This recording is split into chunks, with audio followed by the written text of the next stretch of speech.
So with me this evening, I have Nicola Wilding, our Senior Buyer for Local, Georgia Gaston, Buyer, and Sam Wright, Analyst, who will be helping facilitate and help technology flowing.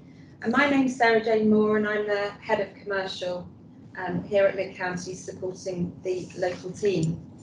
So the last 12 months have seen a number of challenges of supply of product, and as a result of the pandemic.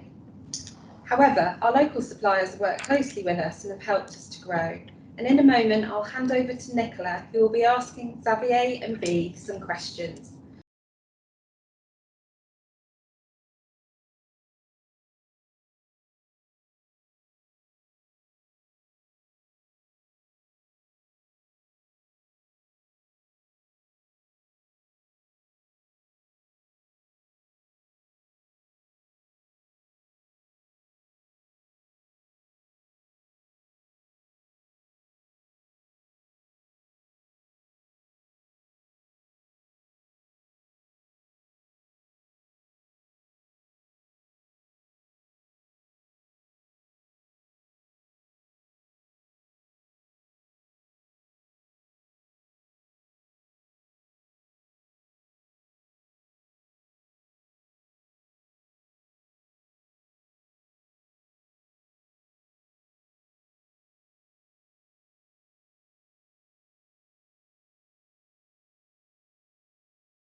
A little housekeeping challenges today. So if you could move the slide along, Georgia, please.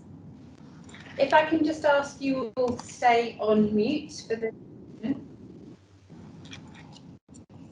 And if I could ask that if you have any questions, if you could please save them to the end, we will then be able to have a question and answer session that Georgia will help to facilitate.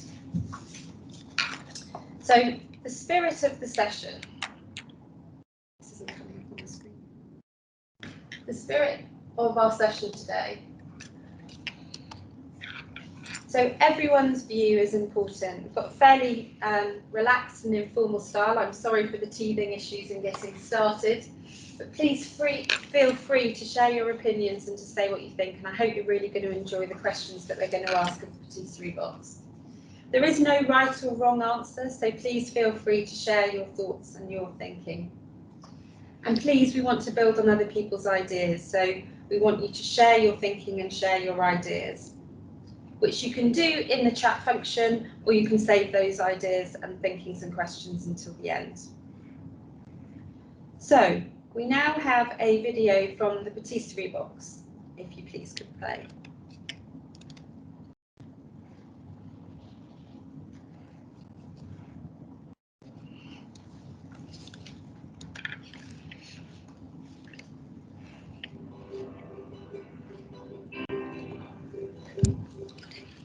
Patisserie is everything. It's our passion, our life, we just love it. Hi, we're the Blues. This is what you've got. We are a small, independent, family-run business based in Cheltenham, where we handcraft all things sweet. You may not have heard of us before, because we usually wholesale all of our patisserie. However, 2020 has been a crazy year and everybody has had to adapt. So we now are offering direct to customer on our online shop. When we create our patisserie and people can collect it, it's such a buzz to see their faces. For me, patisserie is a way of life. I love everything about business. It's not just cake, everything goes with it. The entire process of creating, making, for me, developing a new product is always fascinating. I started when I was about this big. Not a lot of children get to do this, it's so fun. I really, really love making cookies.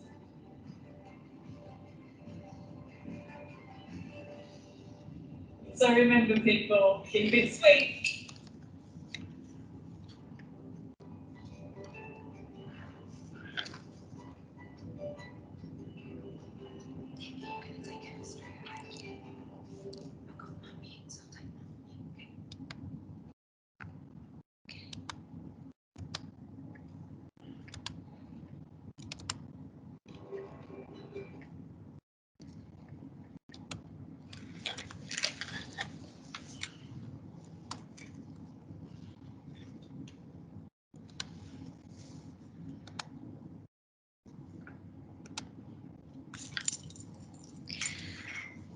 Okay, everybody, we certainly will keep it sweet. So as buyer for Best of Our Counties team, which is our local brand, which is synonymous with locally produced artisan food and drink of high quality and provenance.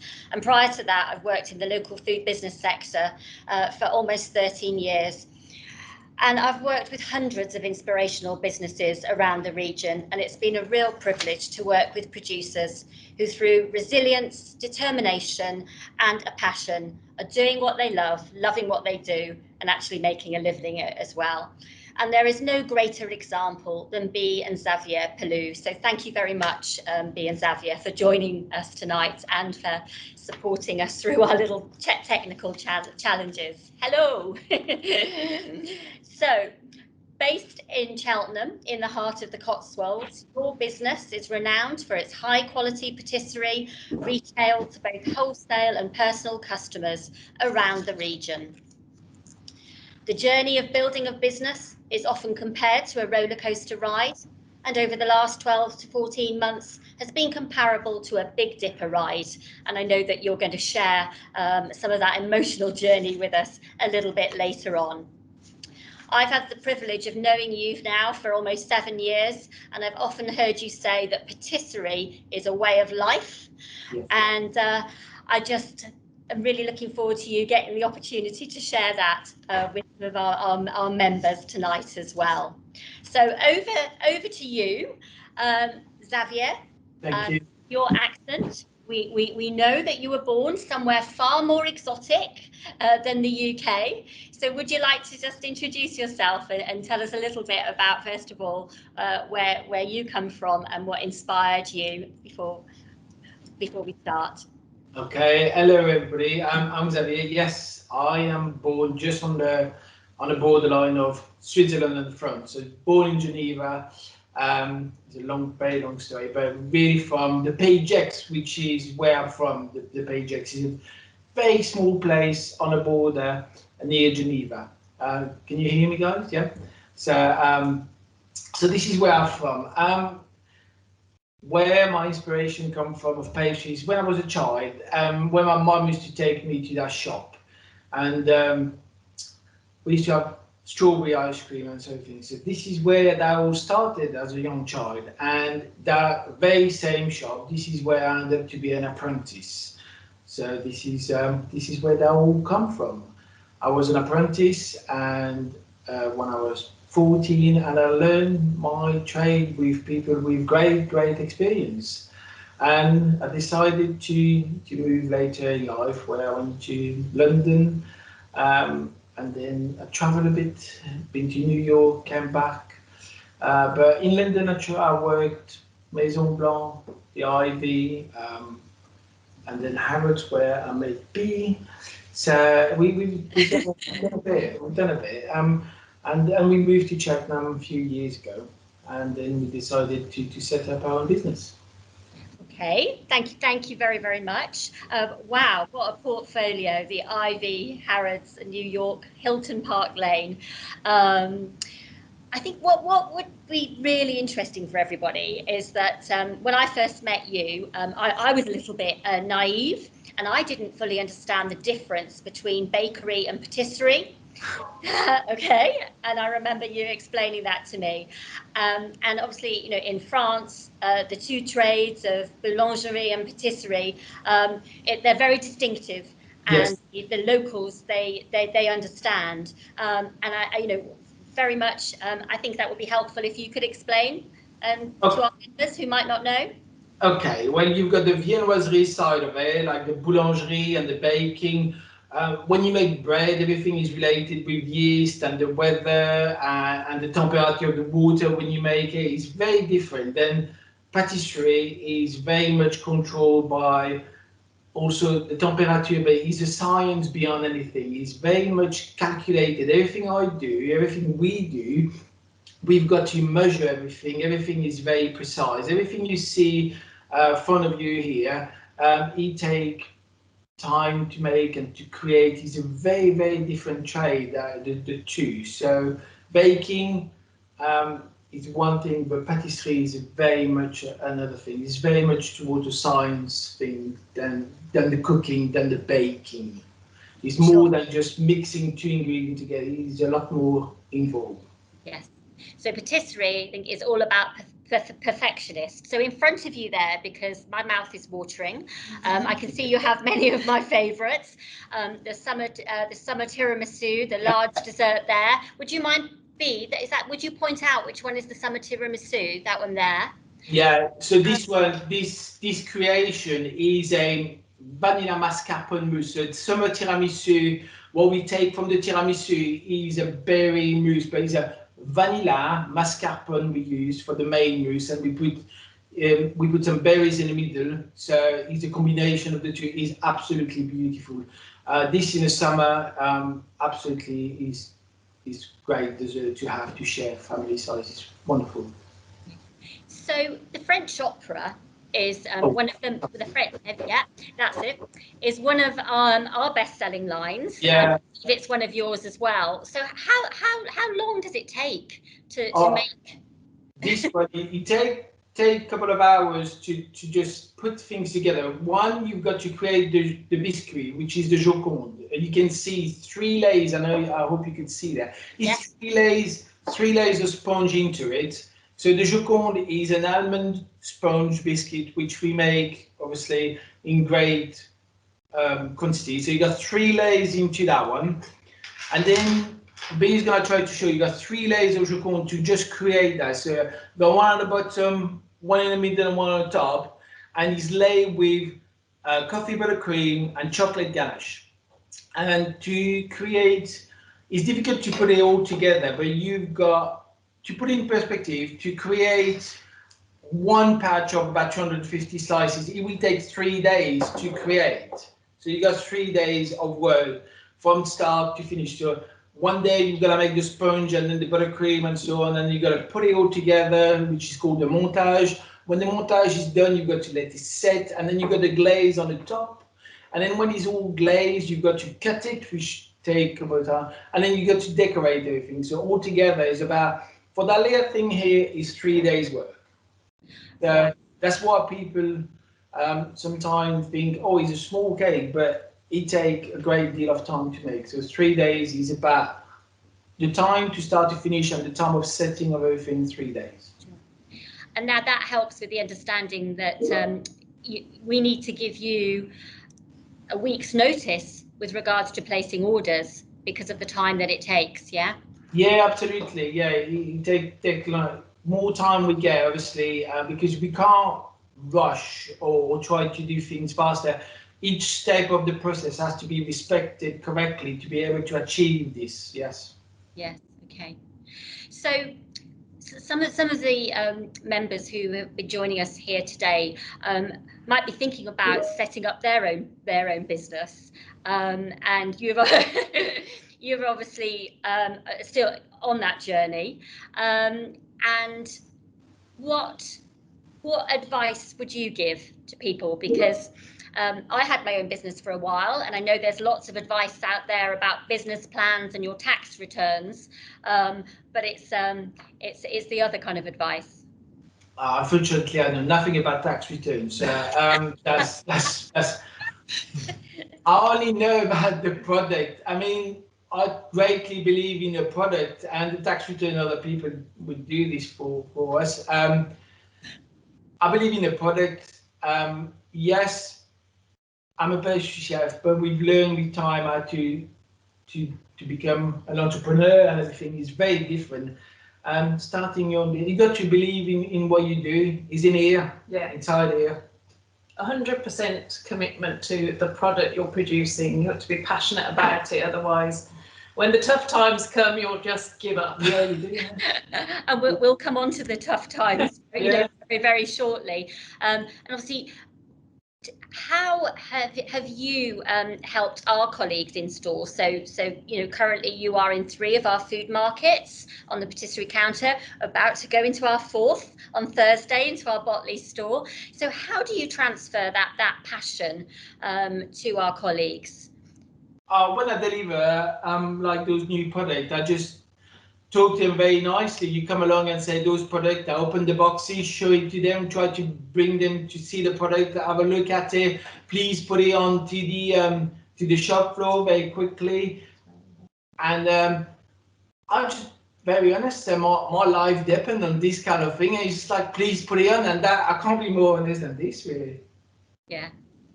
Okay. It's like you can't describe it. Put it on the shop floor because it's us. Yeah. We need it. Yeah. And when you moved, so B, you're from Sutton Coldfield, is that correct? So when you moved out of London and back to the Cotswolds, was that a reason just because of the location, to be closer to your family, or what was the reason for coming to Cheltenham? Well, originally Xavier had found a job at Calcott Manor down in Stroud, near Stroud. So we literally took a hire car, because we had no car in London, and went for a night and travelled around a few places, and we came to Cheltenham and just absolutely loved it and thought, what a beautiful place to start a business. Great commuting to London, up to the Midlands.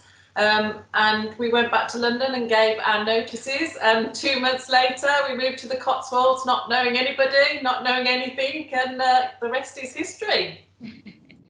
And so you have your premises now, which are not far from our Bath Road store in Cheltenham, just behind. So how did you find those? How did you embark on that process? Oh, just went online really, and that was a bit of crazy things really. You won't. It's difficult to believe. One day, I took B to that place, and I walked into those premises, and I said, "We're gonna make a business out of it." And it was empty shell. Our son was that big. He didn't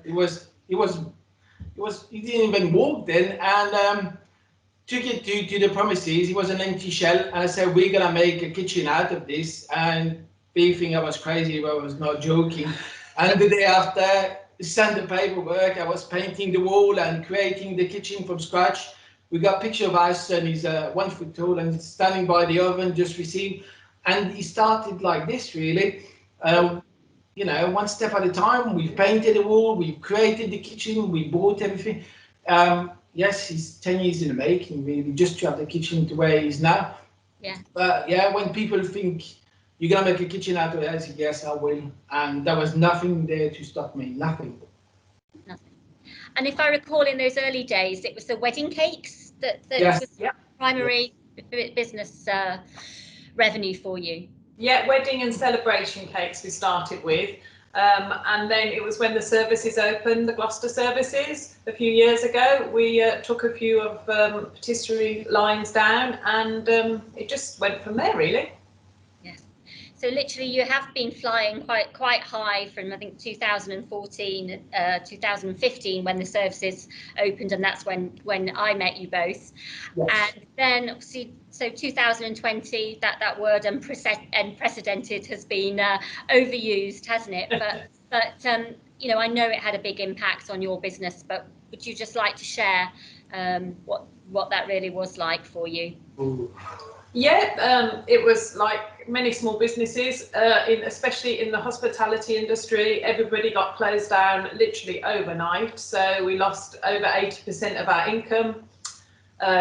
Didn't know, like everybody else, when things would open up, if life would ever return to normal, how we would keep our staff on before the government had announced anything, and how we could keep our unit that we'd worked so hard to get. Yeah. But yeah, you only have a short time to feel sorry and down in the dumps before you've got to make a plan and dig deep and find the way out of it. So yes, that's what we did. In the meantime, we decided to go with other people around Cheltenham and just ask them what we can do, because obviously we have no choice. There is another French bakery around the corner, so we said, "Oh, can we just take our van?" And he said, "Yeah, open the van." So we decided to take the van and just open it, and the public came along and supported us, and they were very kind, just buying the dessert every weekend. So we were doing what we could during the week, and then on the weekend we were selling the dessert. So that's how we managed mainly.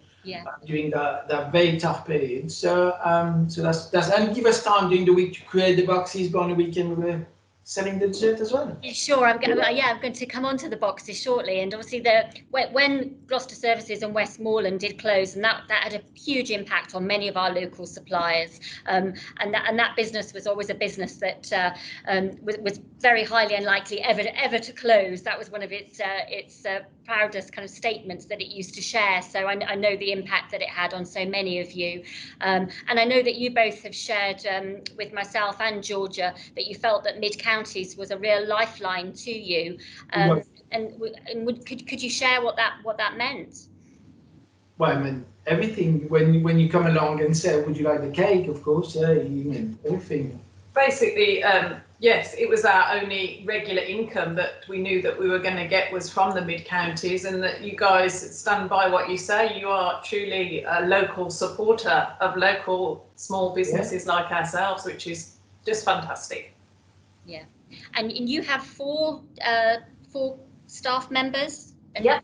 You've furloughed all of those apart from yourself, Xavier. Is that correct? So that's correct. Yes, that's correct.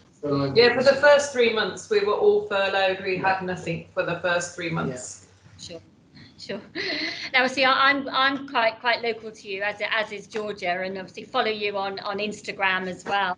And in this world where the digital landscape kind of gives everybody the opportunity to get in front of their market, I certainly loved seeing your Instagram videos, Bea, and this is where you've already mentioned it, that the support that you got from the local community really grew, and I know so many friends who actually were visiting you on that Sunday morning and queuing as well. So is that something you're going to continue with?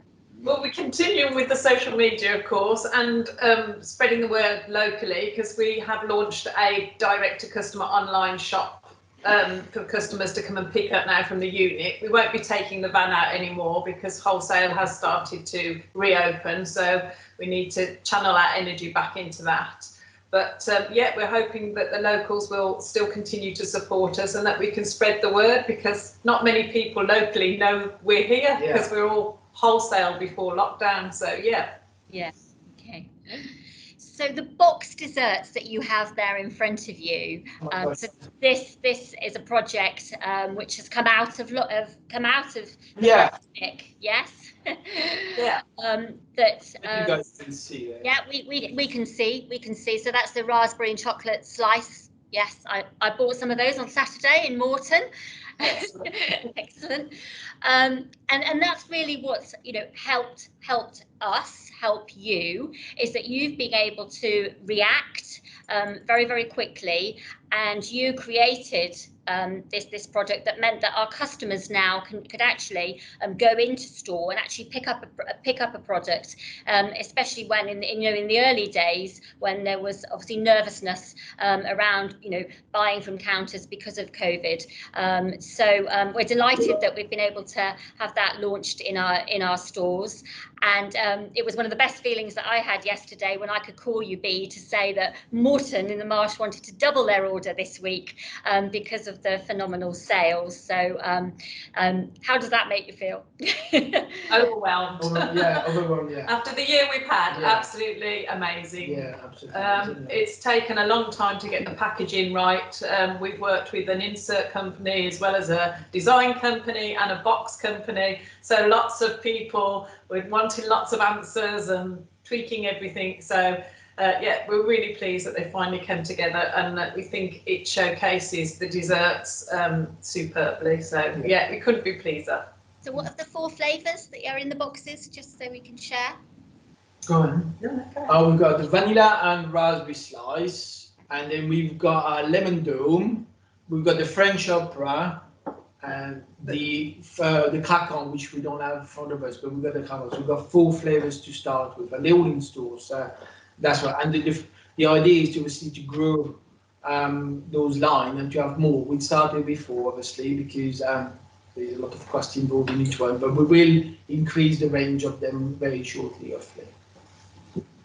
Well, before we hand over to the attendees to ask some questions, I know that having worked with the local suppliers over the last few years, that you are like a family, and how you all work together, even sharing some of your your deliveries. And I would imagine that over the pandemic, the support that you give to each other has really kind of helped you through as well. Have you got any examples that you'd like to share of how you kind of make each other smile after a long journey, or what you do? Yeah. Yeah, the lovely sausage roll lady. Oh yeah, she's delivering once, and then she left a nice sausage roll to Tibet for us on the way to driving down. It's like to cheer you up and things like this. And yes, of course, when we can share desserts, we do with other people. Yeah, we supply always, yes, but it's very nice when people, they drop it on the van, leave it on the van when you've done a long drive, and they leave a nice sausage roll for you and say on the way back. Yeah, it's lovely. But anytime we can help any small supplier, because it's very difficult to understand, unless you run your own business and a small family business like ours, to understand what we're going through on day-to-day basis, not even when it's tough time, but every day sometimes it's difficult because we don't have anybody to share. So yes, when we've got another business and we can talk about our experience and just help each other, and it's nice things to do. Yeah, it's very nice. And of course, it's the heart of what the co-op movement is, the working collaboratively and supporting each other within the community. So, that's why we are so passionate about working with our local suppliers and supporting you. It is why we get out of bed every day. So thank you. So one last question from me. What is your favourite line of patisserie? It's difficult to describe, but there is one. It's actually here. I don't know if you can see at the front there. I hope you can see, but this one is wonderful. It's a nougat mousse with 2 layers of chocolate jacquard with sea salt caramel. I mean, this is the next thing we're gonna put in a box. You've got to try this. I don't know if you guys can see this, but this is to die for, that stuff. It's layers of chocolate sponge soaked with sea salted caramel and a nougat mousse, and then it's dipped in milk chocolate and nut. And that melts in your mouth. This is one of those things you cannot stop eating. No sharing. Yeah, no sharing. Wow. Well, the feeling to actually being able to do this and to put this into somebody else's table, and that's what I get out of it. I mean, you put this on somebody else's table, you share this, and this is it. This is wonderful. It's part of ourselves, myself, to go out there, and we've made this for somebody to enjoy. That's it. That's it. Okay, thank you. Well, I'm going to hand you over to Georgia, because I think we've got some questions that will be coming into the chat, and I know that Sam's got one that he wants to add in as well. If there isn't one about the impact of Brexit, we're quite. Oh, yes. We'll ask you that. Right. Okay. So I have to say, guys, I'm starving now. Thank you. Can't spell through the camera. I know, can you imagine? That would be brilliant. Okay, so we are okay, so from Tara Simmons, what are your future ambitions for your business? So many. Yes, so many. How long have we got? We are looking to grow the business over the next few years, obviously with the packaged individual desserts and the larger desserts into hopefully more retail outlets as well. And also we're desperately trying to set up a UK-wide direct-to-customer delivery service, but that's a bit challenging. Yeah. So yeah. Yeah, just growing the line, making sure people know about us, and bringing what we do to people to be aware of it. These other things can, okay, there's patisserie, and this is it. Brilliant. Okay. So Xavier, you mentioned what your favourite line was. B, you haven't. So what's your favourite and why? Oh, I really like our tropical cheesecake. It's a sliced dessert, a bit like the opera, layered up, and it's got a really nice jelly insert in it, and it's mango, pineapple, and then it's got lime sponge with it, and a nice cheesecake. And it's just, you can imagine you're somewhere tropical, hot, under an umbrella, having a nice time. Sounds wonderful. I'm going to think of that next time I have one of your desserts. Okay, and then from Matt Windridge, we've got, hi both, your cakes are fantastic, and I think I'm addicted to the raspberry eclairs. Do you have any plans for any new products for the summer? Yes, we do, yes. Yes, we are hoping to launch our new mango mousse. We're going to be revamping it, and it's going to be a mango, lime and coconut dessert. So another one that reminds you a bit like cocktails. Yes. And also a strawberry and pistachio dessert. Yeah. Wonderful. Okay. Another one from Matt as well. He said, the boxes are great and are selling very well. Do you think you will do mixed boxes in the future? That was a thought. It was, but that was very challenging with the legality of it. With the labeling, it was very difficult labeling. So don't want to say no, but it's been challenging. So that's the reason we've decided to go with one dessert per box. But in the future, who knows? Wonderful. Okay. Another question from Tara. Would you be prepared to offer a day's experience event at your company for some of our young members? It would be a great prize and be really inspiring. Yeah. Well, not at the current climate with COVID. However, Kind of this world that we're in at the moment. Yes. comes back to normal. We're not in it at the moment. Yes. Yeah, I can't see why it would be a problem, and we're all for inspiring the next generation. Wonderful. Okay. Question from Pete Westall. How can we, Mid-Counties, help you achieve your ambitions? Wow. Wow. Help us, just spread the word, basically, that cheap is not always best, and good products are worth every penny. And teaching the staff also to bring them aware of who we are. And sometimes I deliver the thing and they just think I'm person who's delivering, but it's important to bring them aware of who we are. We are the person behind it, we do everything. So yeah, the staff who's selling for us, to bring them more aware of who we are, really. And that's pretty much the thing, who we are, and helping us to sell the product. Yeah, help to spread the word. Yes. Brilliant. Okay. Another question from Matt Windridge. How long does it take to think of a new line and then perfect the recipe? Oh, it can take weeks to perfect a recipe. The actual thinking of the new ones aren't that difficult. It's making all the quantities work, and yes, you can take it away. We are working now like on the Black Forest, and then we designed the Black Forest years ago, and then we're designing now because we want to make it in a different way. And then you make it once, and you make it twice, and I keep thinking until it can take a long time. It can take a long time to get it right. So yes. And it's very different from when we make a batch. We make a very small batch when we're making new recipes, and then to scale it up, then you find that we need to change quantities because things don't hold the same way. So yeah, it's quite a long process. Yeah, it can be a long process, yes.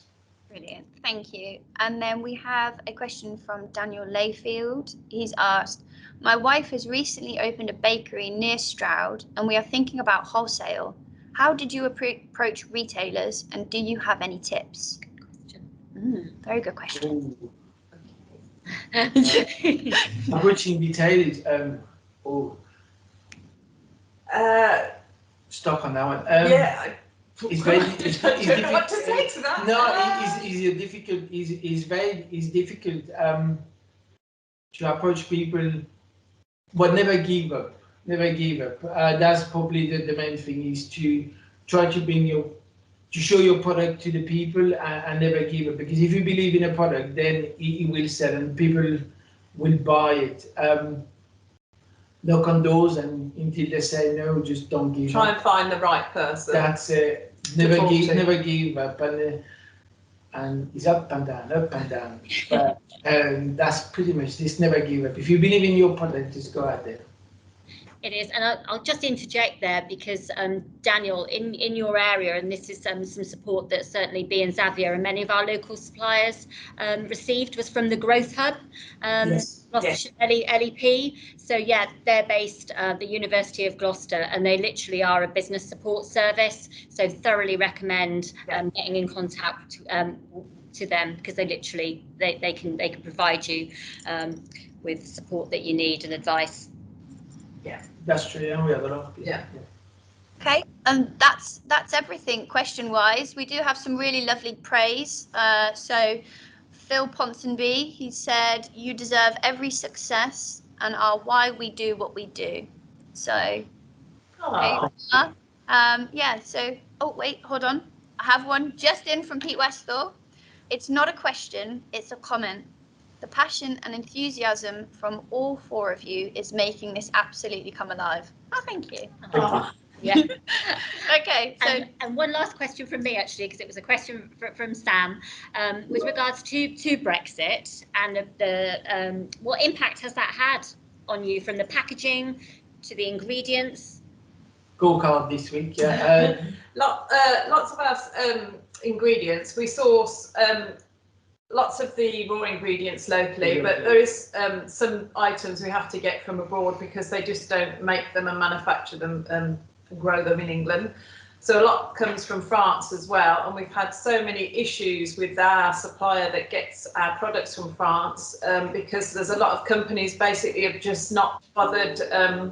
So they need to set a company up in England to trade through, even to trade through with our suppliers, and they just have said they don't want to bother doing that, so they've just ceased supplies of so many of our ingredients, and our gold baseboards and lots of other things have just literally stopped and overnight. So yeah, another challenging thing for the year. Yes. And maybe that is something that, you know, we can help you with, isn't it, in the future, isn't it, and the rest of our suppliers as well, by linking through supply chain. Okay, is there any more questions? no, Sam, have you got any? No. Wonderful. Okay, well that's us then. Yes, I think. Thank you very much for me. Back over to Sarah Jane. So thank you so much, Xavier and B. Thank you. Your passion is fantastic, and thank you so much, Nick and Sam and Georgia, for all supporting this evening. Apologies for the hiccups at the beginning, but I think we more than trumped it with what a fantastic conversation. It's so amazing to hear about all your passion for your product and what a fantastic set of products it is. So we're very, very pleased to be working together and wait to grow the business from strength to strength.